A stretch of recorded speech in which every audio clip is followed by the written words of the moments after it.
자, 그러면은 이 영어 공부하는 방법을 제가 쭉 알려드리겠습니다. 그러면 중학교 때부터 이 영어 공부하는 방법을 제대로 몸에 좀 익혀두면은 고등학교나 수능까지도 계속해서 써먹을 수가 있겠죠. 1번은 바로 어휘력 챙기기. 네, 영어에서 아무래도 이 집을 짓는데도 블럭이 필요하잖아요. 콘크리트가 필요하고 철근이 필요하고 그런 재료들이 바로 어휘라고 할 수가 있겠습니다. 어휘는 꼭 있어야 되겠죠. 그래서 중학교에 가면 이런 어휘력들이 아무리 강조해도 지나치지가 않습니다. 네. 단어를 일단 많이 알고 있으면 그렇죠. 유리하다. 그렇죠. 어떻게든 한마디라도 더 할 수 있고 뭐라도 더 쓸 수 있고 뭐라도 더 이해를 할 수 있으니까 어휘가 정말 중요하다라고 할 수가 있겠고요. 두 번째는 문법입니다. 그래서 어휘를 좀 알고 있고 그 동시에 문법을 학습을 하게 되는데 이 문법을 단순히 조동사다, 부정사다, 동명사다, 동명사는 뭐다 이렇게 해서 규칙에만 초점을 맞추는 게 아니라 결국은 이 문법을 통해서 의미를 제대로 파악하는 게 목적입니다. 아, 이 문법이 있으니까 이게 이런 의미를 가지고 있지 않을까. 그래서 문법이 그 자체로 목표가 아니라 문법을 통해서 영어를 조금 더 잘 이해할 수 있도록 네, 그렇게 접근하면 좋고 문법은 한 번만에 될까요? 안 될까요? 소원이 안 되죠. 안 됩니다. 저도 문법을 아직 완전하다고 할 수도 없을 것 같고요. 문법을 여러 번 본 것 같아요. 양파 같은 친구라고 보시면 될 것 같아요. 계속해서 까야 되는 거예요. 그 다음에 세 번째는 이제 어휘도 좀 챙겼고 문법을 조금씩 학습하고 있으면 이제 대충 글을 읽으면서 감으로 때려 맞추는 게 아니라 감으로 의미를 파악하는 게 아니라 정확하게 의미를 파악하는 연습을 해야 되는 거예요. 이게 꼭 행해져야 되는 거예요. 그러니까 어떤 문장에 이 단어와 이 단어가 있으니까 이렇지 않을까라는 추측은 초등학교 때까지 했다면 이제는 그런 추측도 좀 하고 그러나 이제는 정확하게 이게 이거고 이게 이거고 이게 이거니까 이 문장은 이런 것을 의미해 라는 정확하게 의미를 파악하는 연습을 많이 해야 된다. 저는 그 추측만으로 네. 쭉 왔거든요. 아 근데 웃긴 게 솔직히 말하면 그러고도 점수가 잘 나왔어요. 맞습니다. 중고등학교 때는. 근데 문제는 그 이상이 잘 안 되더라고요. 그렇죠. 네. 그래서 현재 2018년부터의 수능에서는 네. 전혀 먹히지 않는다. 네네. 그 감은 감뿐이다. 네. 라고 최근 할 수. 수능에서는 안 푼다. 2, 3년 전에 봤기 때문에. 옛날 사람이라 다행이다. 제가 한 가지 공유해 드릴 사례가 있어서 말씀을 드리면 제가 한 2017년쯤에 고등학교에 근무할 때 이런 친구가 있었어요. 전교 1등 친구였거든요. 항상 보면 책이 2개가 펴져 있어요. 문제를 풀면 우리 수능 연계교재가 수능 특강이라고 부르잖아요. 네. 그 수능 특강에 뭔가가 2개가 펴져 있어요. 제가 수업을 하면. 그 2개가 뭐였는지 아십니까? 뭔가요? 수능 특강과 해설지가 딱 펴져 있어요. 해설지를 같이. 해설지. 오. 네. 제가 수업 시간에 이렇게 해석을 하고 설명을 하는 걸 하나하나 다 비교를 하고 있는 거예요. 해설지와. 이 선생님 맞나 틀렸나. 네네. 아, 그렇게 이제 공격적으로 하는 건 아니지만. 선생님 틀렸는데요. 물론 이런 질문을 하기도 했었습니다. 선생님 아까 전에 설명하실 때 이렇게 하셨는데 저는 해설지를 보고 제 생각으로는 이게 이런 건 것 같은데 잘 연결이 안 됩니다. 아주 공손하게 질문을 하면은 저도 이렇게 기분 좋게 대답을 해줄 수가 있잖아요. 근데 이거를 매 시간 보고 있는 거예요. 그러면서 50분 수업을 딱 하고 쉬는 시간 5분에 질문을 하는 거예요. 아, 이렇게 해서 이렇게 완전히 자기 것으로 만들고 나가는 거죠. 한마디로 감으로 충분히 할 수도 있는 친구지만 이거를 정확하게 하는 알고 것을. 싶어서. 네. 그거를 그냥 일상생활화하는 것이죠. 이렇게 정확하게 완전하게 하는 것을 많이들 연습을 하더라고요. 걔랑 하던 수업 시간은 더 신경 쓰이고 좀 그랬겠네요. 이게 처음에는 별로 신경을 안 쓰면서 했는데요. 어느 순간부터는 약간씩 이제 저도 내가 확실하게 가르쳐 줘야지. 저 또 나름의 또 이런 자신감이나 자존감이나 이게 또 긍정적인 자극이잖아요. 학생들이 보면 선생님 이게 이렇고 이런 거 아니에요? 그러면 괜히 저도 좀 소위 모양이 빠질 수도 있고 그럴 수도 있잖아요. 그래서 저도 조금 더 꼼꼼하게 하게 되고 좀 더 많은 것을 그 기대 이상으로 가르쳐 주기 위해서 노력했던 그런 기억이 나곤 하네요. 이제 이렇게 어휘도 했고 문법도 했고 의미도 찾았어요. 이제 이때까지는 무엇을 했냐면 나무를 다 본 거죠. 숲과 나무가 있으면 나무를 하나하나 다 봤다면 이제는 이것을 숲으로 만들어야 돼요. 네. 그래서 해야 되는 게 주제 찾기. 그래서 이제 방금 이렇게 해서 어휘를 읽고 문법을 활용해서 해석하는데 의미를 파악하는데 도움을 줬고 그 다음 하나하나 의미를 파악했으면 이제는 이걸 다 모아서 그래서 결국은 이 필자가 이 글에서 이야기하고 싶은 게 뭔데? 라는 것을 본인이 적을 수 있는 거죠.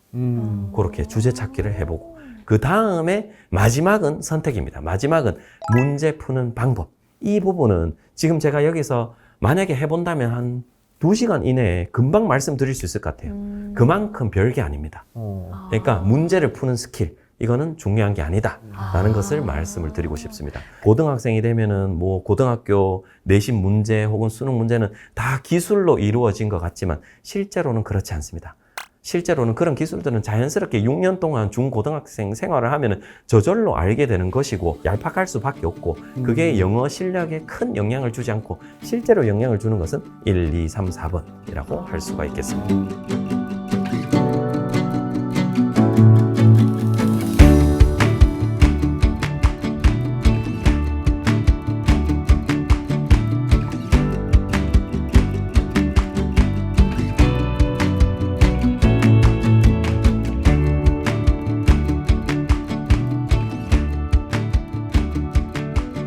근데 사실 많은 친구들이 1, 2, 3, 4번을 건너뛰고 1, 2, 3번을 건너뛰고 5번으로 바로 직행하는 친구들이 많거든요. 아주 벼락치기 할 때. 네네, 아주 많죠. 네. 그래서 사실 내신 시험 같은 경우는 그게 조금은 가능한 부분들도 있어요. 특히 중학교 같은 경우는 본문, 지문을 다 외워버리면 어느 정도 고득점을 받을 수 있거든요. 이제 그만큼 이 문제를 푸는 스킬이나 요거를 하면 이걸 잘할 수 있다. 이게 통하지만 고등학교 고학년이 되고 수능에 가까워지면 전혀 통하지 않는다라고 생각하십니다.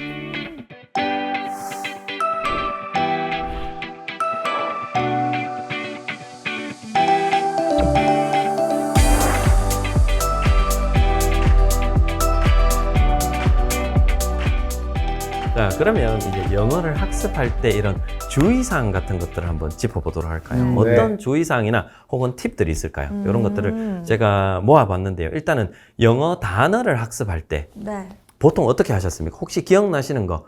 저는 뭐 그런 거 있잖아요. persuade가 설득하다 맞나요? 그럼 만약에 persuade 설득하다 이거면 persuade, 파슈?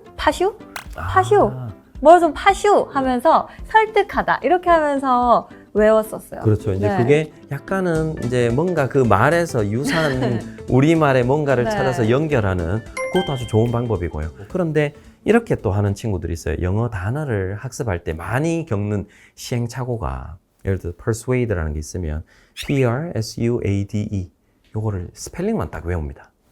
P-E-R-S-U-A-D-E P-E-R 이렇게 쫙 계속 적으면서 계속 외우고도 설득하다. 깜지로 막. 네, 깜지라고 우리가 네. 소위 이야기를 하잖아요. 그런데 이거를 꼭 발음을 해봐야 됩니다. 발음을 해보지 않는 영어 어휘 학습은 무의미하다라고 생각하시면 됩니다. 왜냐하면 persuade 같으면은 제 본명은 성기홍이지만 제 닉네임은 뭐죠? 효린파파이잖아요. 효린파파. 네. 그럼 제가 효린파파라고 말씀을 드리면 머릿속에 어떻게 기억하셨죠? 효린이 아빠. 효린이 아빠, 효린파파라는 소리로 기억하셨잖아요. 네, 맞아요. 그 누구도 히읗, 요, 리을, 아. 이, 니은 이렇게 기억하지 않습니다. 글자를 보여주더라도 제가 보여드린다고 할지라도 결국은 모든 것들을 다 소리로 기억하지 않습니까? 네. 동일합니다.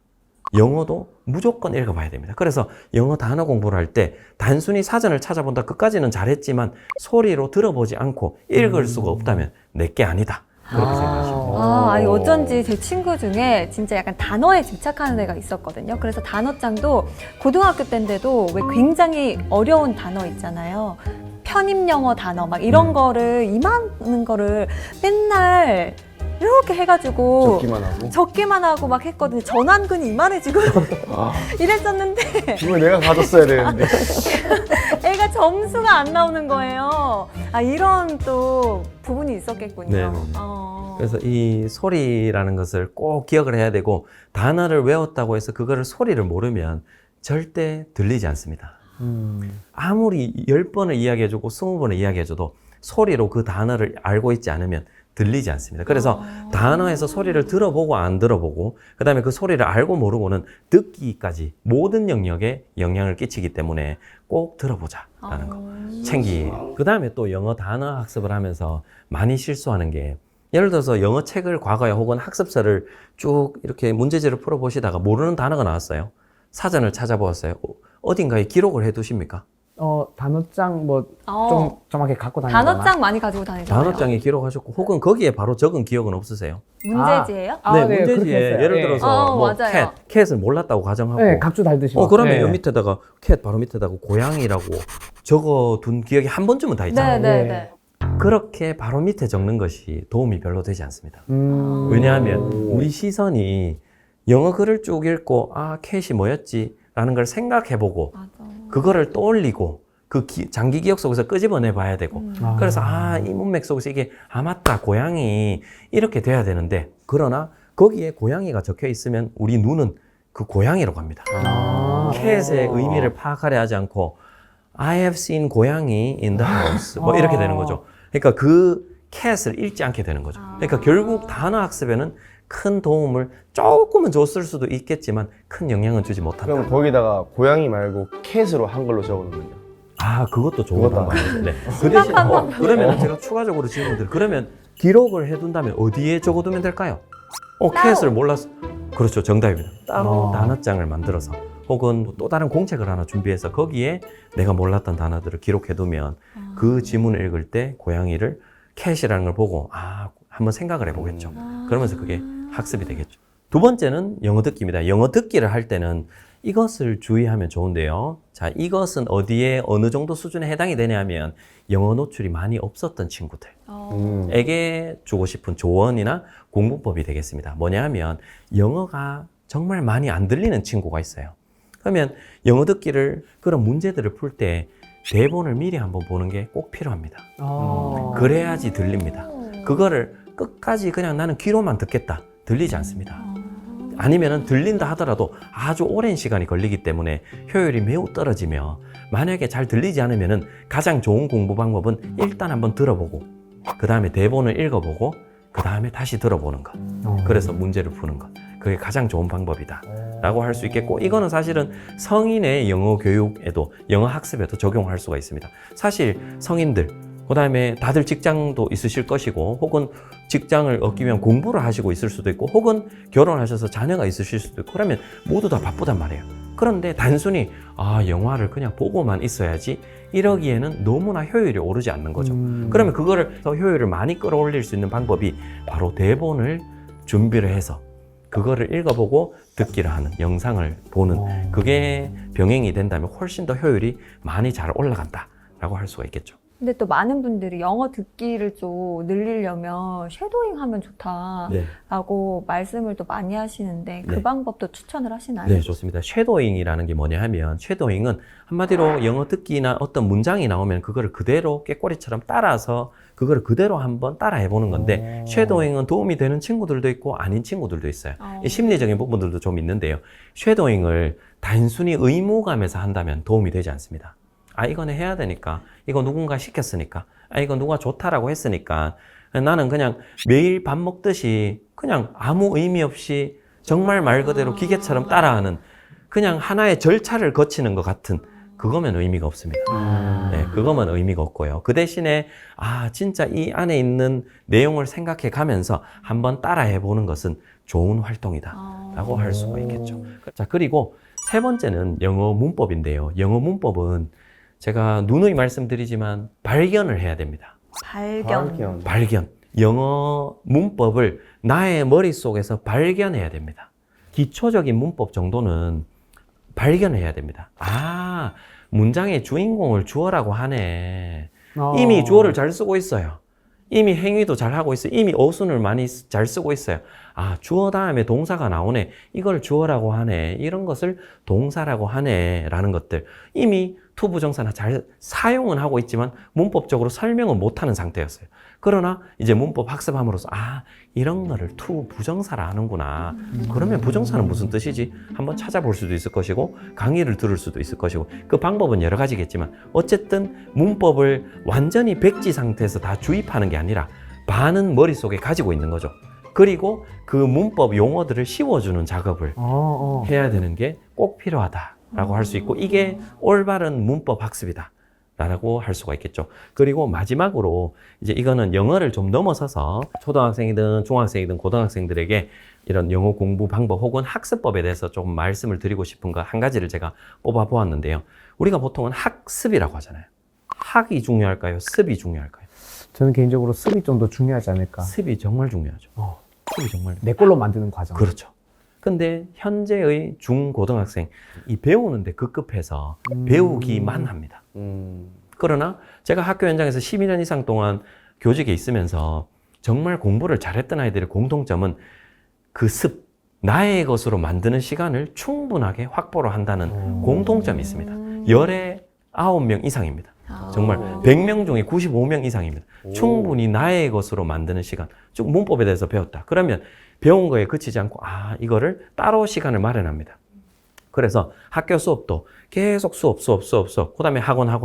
이러면은 학 이게 끝이거든요. 그러면 그 다음 날이 되면 남아 있는 게 얼마 없는 거예요.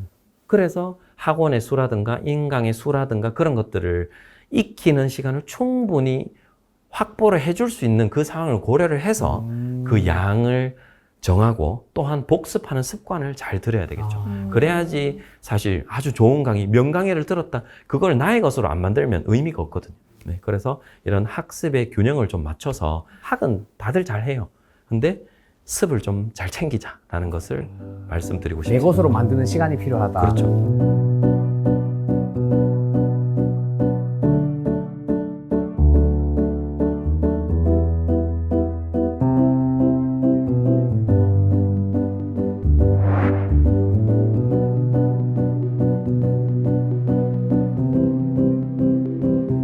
그리고 또 많은 분들이 이런 말씀들을 하십니다. 특히 학부모님들께서 왜 일상의 그 회화 영어는 초등학교 때 다 떼야 되고 입시 영어는 중학교 때는 마무리를 해놔야 고등학교 가서 뭐 탐구 영역이라든지 수학, 뭐 국어 이런 거에 집중을 할 수가 있다. 그래서 좀 더 조급해하는 분들이 많으시거든요. 네. 여기에는 좀 선장님은 동의를 하시나요?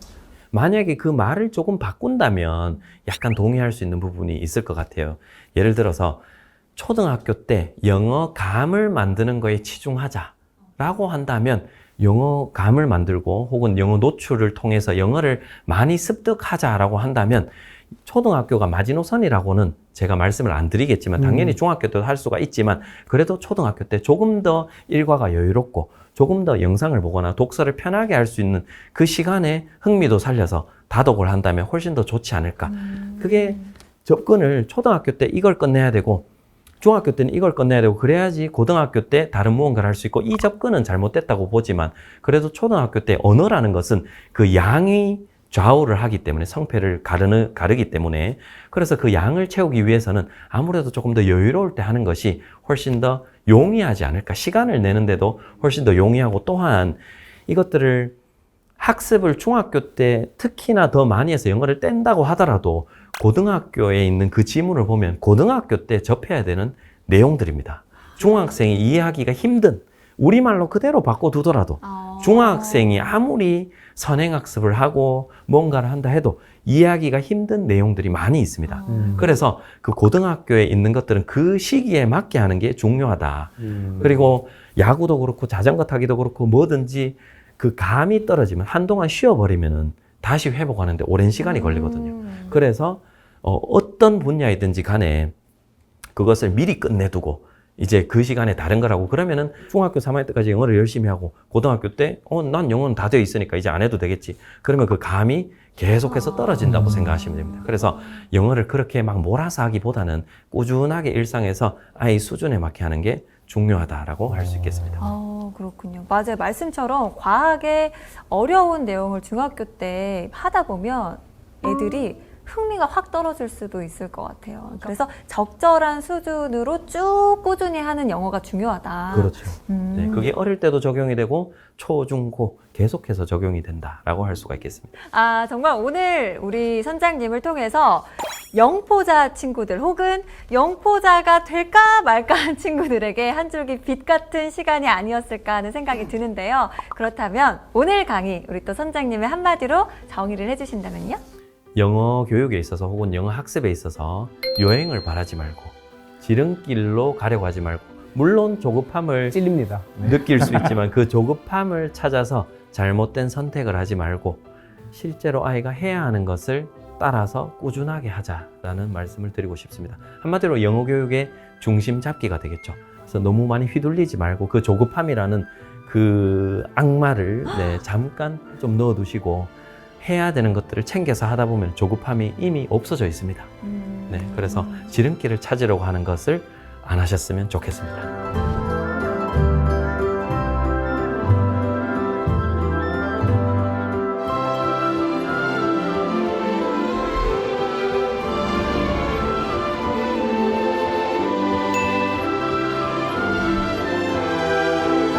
유행을 바라지 말자. 알겠습니다. 아세요? 알겠습니다. 찔리네요. 아니 오늘 인욱 씨 같은 경우에는 네. 사실 영어와는 조금 거리를 뒀던 분이셨잖아요. 오늘 선장님과 함께 해보니 영어 꽤나 친해질 수 있겠는데 이런 생각도 들지 않나요? 어땠어요? 뭐 저는 이제 애가 있다 보니까 요 이제 교육적으로 조금 많은 도움이 되는 것 같고, 사실 저로서는 어떻게 보면 저번 시간이 AR 지수 1.8이었다면 지금 거의 한 7로 뛰는 느낌이라 가지고 너무 힘들거든요. 근데 이제 우리 애기한테 도움이 될 만한 정보들이 많아서 저는 좀 좋았던 것 같아요. 아이들의 앞으로 영어 교육에 있어서 좀 네. 이렇게만 딱 하면 되겠구나라는 네. 생각이 드셨을 것 같아요. 그리고 또 경환 씨 같은 경우에는 실제로 아이들을 가르치고 있으니까 우리 아이들 영어 교육에 대한 이야기가 또 재밌었을 것 같은데 어때요? 사실 국어 과목도 똑같은 언어고 언어 습득의 어느 정도 그 단계나 아이들 발달 단계에 맞게 하는 거기에 있는데 영어도 같은 언어이고 다르지 않다는 걸 더 한 번 더 느꼈고 이 보물들을 통해서 정말 축약해서 알려주셨지만 정말 꿀팁이 너무 많았고요. 그래서 오늘 여기서 학에 그치지 말고 또 찾아보면서 여러분들 습까지 할 수 있도록 했으면 좋겠습니다. 감사합니다. 돌려보세요. 왜 안 해? 습을 합시다. 돌려보세요. 왜 안 해? 말로 좀 돌려보세요. 네, 좋습니다. 오늘 성규홍 선장님과 함께한 지식항해는 여기서 마무리를 하지만 또 다음에는 어떤 재미있고 유익한 지식항해 떠나볼지 기대 많이 해주시기 바라면서 저희는 인사 나눠보도록 하겠습니다. 다음 주에도 찾아라 보물지도!